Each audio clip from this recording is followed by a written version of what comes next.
And in this question we're asked to find the integral of 2x to the minus 4 plus cos 5x with respect to x. We're going to integrate that, so that's an indefinite integral. So that would give us, to integrate that, so what we would have to do, remember, we would have to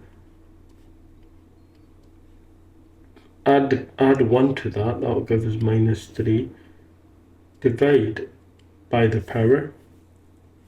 This will give me, so integrating that will give me plus 1 over sine 5x and plus c, the constant of integration. So that will be minus 2/3 x to the minus 3 plus 1 over 5 sine 5x plus c. Now I'm just going to put that into the most simplest form with a positive index.